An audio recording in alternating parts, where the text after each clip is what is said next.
Hi everyone. तो आज की वीडियो हम टॉपिक कवर करने वाले हैं एंटीसेप्टिक एंड डिसइंफेक्टेंट्स, जो कि डिप्लोमा सेकेंड ईयर के फार्मास्यूटिकल केमिस्ट्री का एक टॉपिक है, जिसमें कि हम चैप्टर 2 स्टार्ट करने वाले हैं, एंटीसेप्टिक एंड डिसइंफेक्टेंट्स। तो फ्रेंड्स, आप हमारे चैनल पर आए हैं नए तो चैनल को लीजिए सब्सक्राइब, क्योंकि हम यहाँ पर आपको प्रोवाइड कराते हैं हिंदी प्लस इंग्लिश में नोट्स, जो कि बिल्कुल फ्री होते हैं, जिसके लिए आपको कोई भी चार्ज नहीं करना पड़ता है।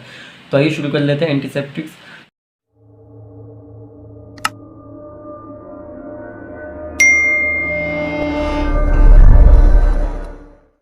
तो आप नॉर्मली जानते हैं एंटीसेप्टिक्स क्या होते हैं, जो कि आप कोरोना का टाइम इस टाइम चल रहा है, तो आप एंटीसेप्टिक्स और जो मास्क होता है उसी का यूज़ करके आप इससे सेफ रह सकते हैं।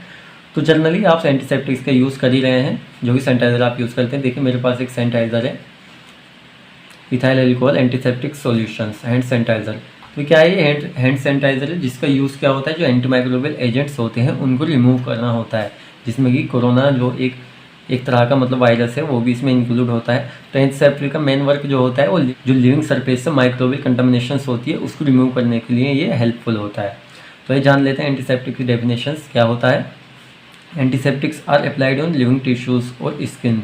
तो जो एंटीसेप्टिक्स होते हैं इनका यूज़ हम लिविंग टिश्यूज़ और स्किन पर करते हैं, बिकॉज क्योंकि their antimicrobials activity help in reducing the risk of infections sepsis. और ये हेल्प जो करता है, ये हेल्प करता है एंटीमाइक्रोबियल एक्टिविटी, यानी जो एक तरह से एंटीमाइक्रोबियल एक्टिविटी की तरह ही वर्क करता है, जो रिड्यूसिंग कर देती है रिस्क को, यानी जो इन्फेक्शन होने का रिस्क है उससे पहले ही क्या कर देता है, उसको रिमूव कर देता है।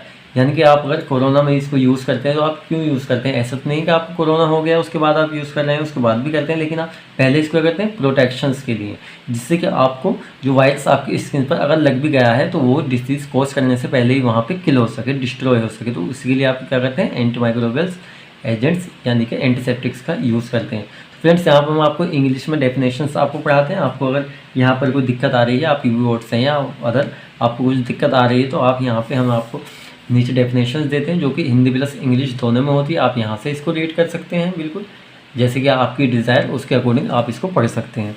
तो इसमें भी हमने यही लिखवाया जो ऊपर है, सिर्फ हमने यहाँ पे इसकी डेफिनेशंस इसकी चेंज की है। तो ये एंटीसेप्टिक्स क्या होते हैं, जो माइक्रोबियल्स कंटामिनेशन यानी उसकी जो ग्रोथ को इतना मिनिमम कर देते हैं या किल कर देते हैं, जिसका इसको लिविंग सरफेस पर कोई भी साइड इफेक्ट ना हो। आइए जान लेते हैं डिसइंफेक्टेंट्स क्या होते हैं। Disinfectants are agents which can act as the germicides. तो डिसइंफेक्टेंट ऐसे केमिकल एजेंट्स होते, देखिए जो एंटीसेप्टिक्स और डिसइंफेक्टेंट्स इनका वर्क जो होता है सेम ही होता है, लेकिन क्या डिफरेंट है एंटीसेप्टिक्स में एंड डिसइंफेक्टेंट्स में। तो फ्रेंड्स, जो एंटीसेप्टिक्स होते हैं उनका यूज़ हम लिविंग सरफेस पर करते हैं बैक्टीरियाज को रिमूव करने के लिए, और जो डिसइंफेक्टेंट्स होता है उनका हम डेड सरफेस पर यूज़ करते हैं, जैसे कि हॉस्पिटल्स, क्लिनिक्स, हेल्थ केयर जितने भी होते हैं उनके जो फर्श वगैरह जो यूज़ करते हैं हम डिसइंफेक्टेंट्स का यूज़ करते हैं। लाइक एग्जांपल ले लीजिए फिनाइल। फिनाइल जो होता है हमारा, वो एक डिसइंफेक्टेंट्स की तरह लाइक वर्क करता है, जिसका यूज़ हम कहाँ पे करते हैं, रूम्स वगैरह को क्लीन करने के लिए हम उसका यूज़ करते हैं। तो disinfectants are agents which can act as a germicides and destroy microbic life. तो ये माइक्रो ऑर्गेनिज्म जो होते हैं ये उनको किल तो कर देता है, लेकिन जो उनके स्पोरो होते हैं ये उनको किल नहीं करता।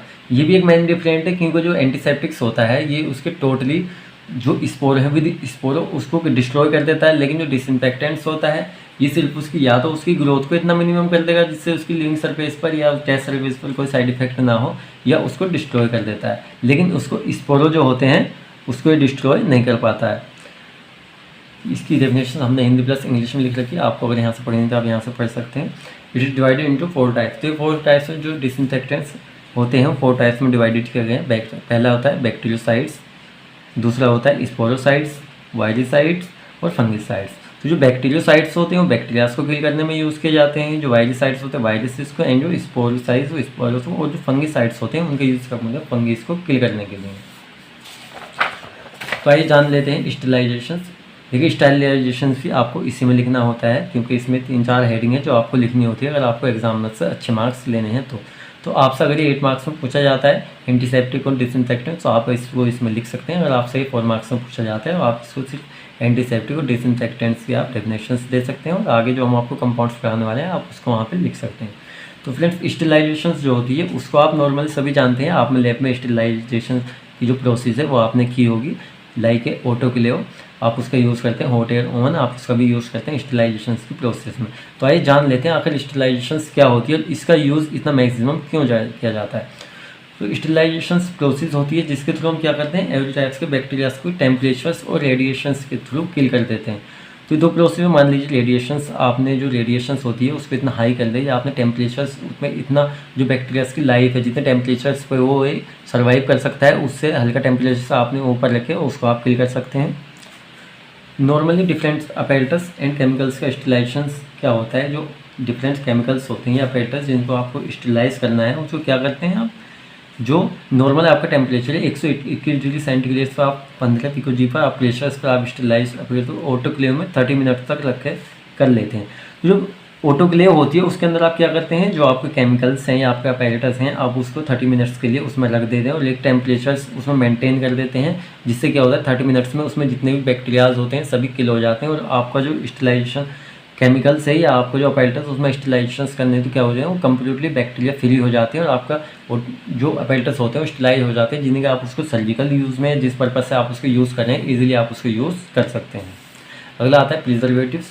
तो प्रिजर्वेटिव्स हमने आपको पढ़ाया था पिछली वीडियो में। प्रिजर्वेटिव सब्सटेंस जो फूड एंड फार्मास्यूटिकल प्रिपरेशंस में यूज़ किए जाते हैं, यानी वो सब्सटेंस जिनका हम एज ए प्रिजर्वेटिव्स यूज़ करते हैं जिससे कि क्या हो सके, जो भी फार्मास्यूटिकल प्रोडक्ट है या कोई भी फूड है उसकी क्या हो सके, लाइफ जो है लॉन्ग हो सके, जो बैक्टीरियल कंटामिनेशन से वो उसमें ना हो।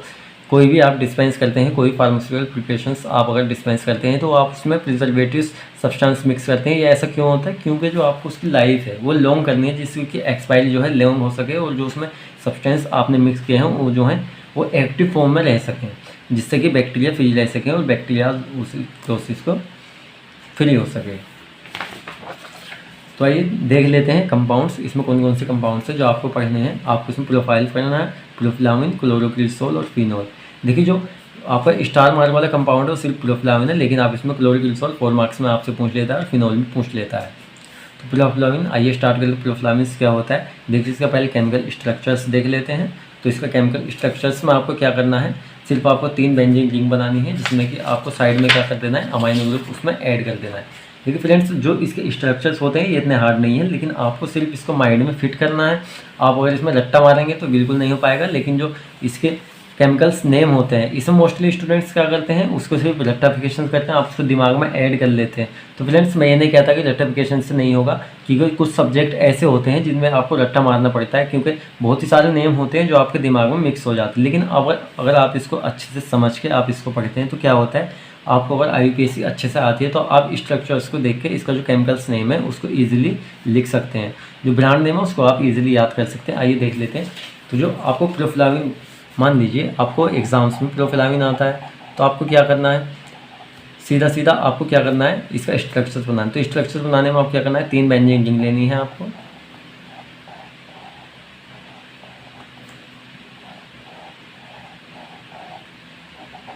अब आपको इस पर क्या करना है, 2 आपको अमाइनो ग्रुप इस पर ऐड करने हैं।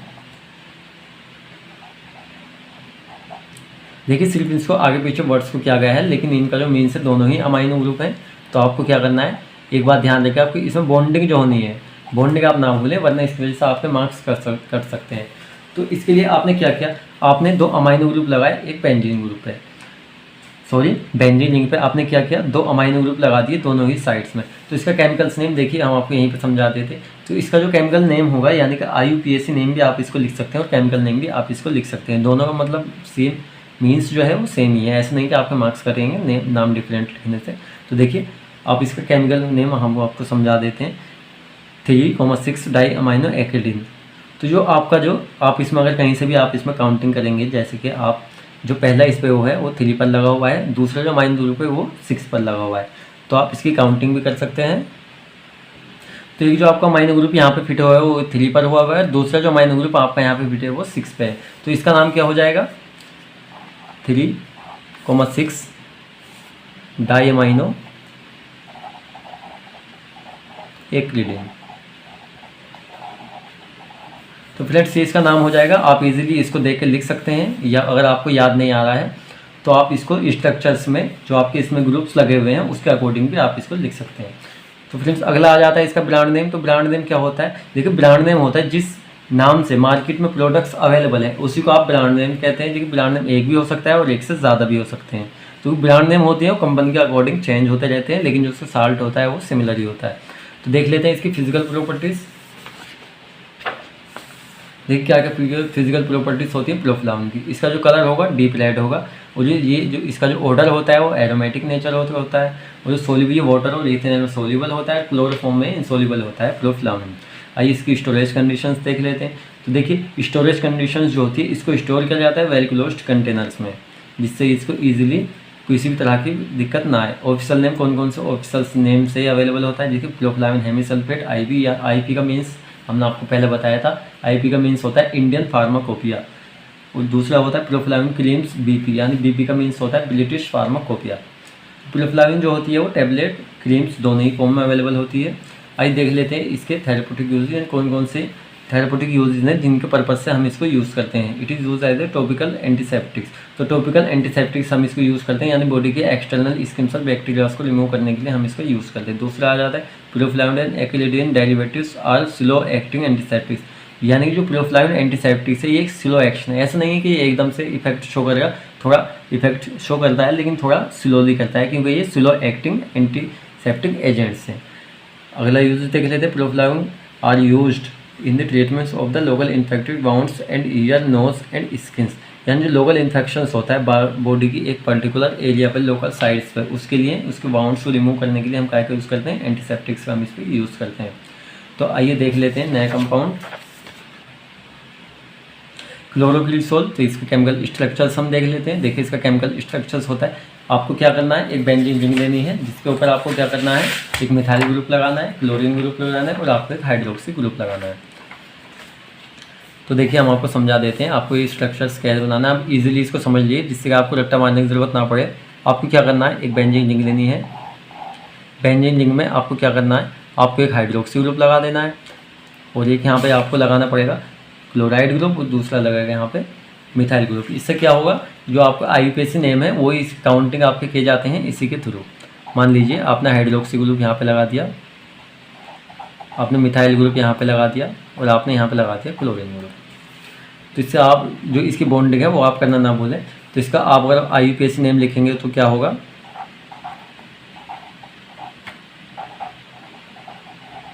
देखिए इसका आईयूपीएसी नाम क्या होगा। आप इसको काउंटिंग कर सकते हैं इजीली। काउंटिंग आप कहाँ से करेंगे, देखिए काउंटिंग आप ऊपर से भी कर सकते हैं, नीचे से भी कर सकते हैं, आप कहीं से भी इसकी काउंटिंग कर सकते हैं। जैसे कि मैं काउंटिंग कर लेता हूँ इसकी ऊपर से,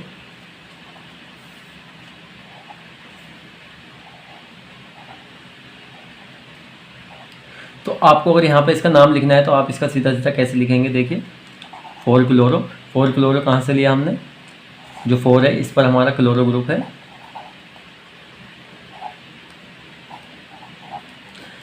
4 क्लोरो। तो क्लोरो ग्रुप यहाँ पे आ जाता है 2 मिथाइल।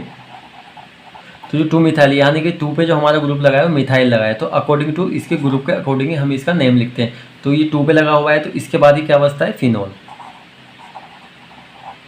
देखिए आप इसको यहाँ से रिमूव कर दीजिए, ये भी हटा दीजिए और ये भी हटा दीजिए, तो ये क्या बचता है, एक बेंजीन रिंग बचती है, और यहाँ पे OH ग्रुप, यानी कि ये जो फिनॉल का फॉर्मूला है। तो यहाँ पे क्या बचता है, आपने यहाँ पे 4 लगाया था क्योंकि आपने काउंटिंग में क्या आया था, 4 पे आपका क्लोरीन ग्रुप लगा हुआ था, आपने इसमें 2 मिथाइल लगाया क्योंकि 2 पे आपका मिथाइल ग्रुप लगा हुआ था, और बाद में जो आपका बचा प्रोडक्ट आप ऐसे ही लिख देते हैं। तो ये एक ईजी तरीका होता है आईयूपीएसी नेम लिखने का।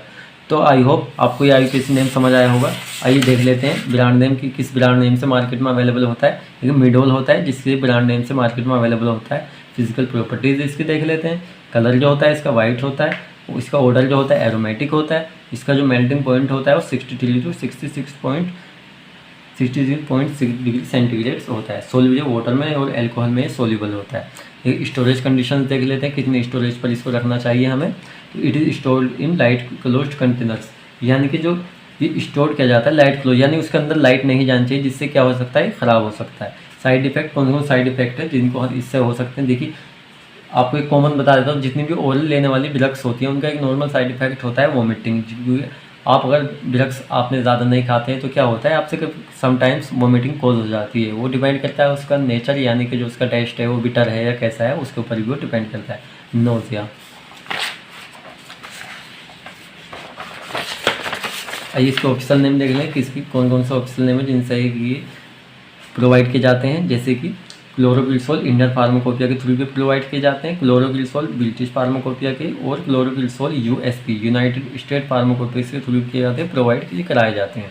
आइए देख लेते हैं कौन कौन से यूजेस इसके होते हैं। It is use as a antiseptics, तो जो इसका यूज़ किया जाता है एज ए एंटीसेप्टिक्स यूज़ किया जाता है, क्योंकि एंटीसेप्टिक की कैटेगरी में आता है। It is as a ointment, एक ऑइंटमेंट्स के तरह भी हम इसका यूज़ करते हैं। It is use as a preservatives, इसके हम यूज़ प्रिजर्वेटिव्स के रूप में भी करते हैं, जिससे कि बैक्टीरियल इन्फेक्शन से रोका जा सके, जो बैक्टीरिया के थ्रू जो प्रिपरेशंस थे उनको खराब होने से रोका जा सके। It is use as a pharmaceutical preparations. देखिए केमिकल्स मोस्टली आप किसी में लिख सकते हैं, जो फार्मास्यूटिकल प्रिपरेशन से उसमें सभी केमिकल्स का यूज़ किया जाता है। तो फ्रेंड्स ये कंप्लीट हो चुका। आई होप आपको वीडियो पसंद आया होगा। वीडियो आपको पसंद आया तो चैनल को सब्सक्राइब कीजिए, वीडियो को शेयर कीजिए और लाइक कीजिए, जिससे कि आप अपने फ्रेंड्स के साथ अगर इसको शेयर करते हो उनको भी इसका बेनिफिट्स मिल सके। तो फ्रेंड्स मिलते हैं आपसे नई वीडियो में, जिसमें कि हम टॉपिक कवर करेंगे आपका नया चैप्टर एक स्टार्ट करने वाले हैं, चैप्टर 3, जो कि सल्फोनेमाइड्स इसका नाम है। तो फ्रेंड्स इसमें छोटे छोटे चैप्टर्स हैं जो कि हम इजीली उसको कवर करके चले जाएंगे। तो मिलते हैं आपसे नेक्स्ट वीडियो में।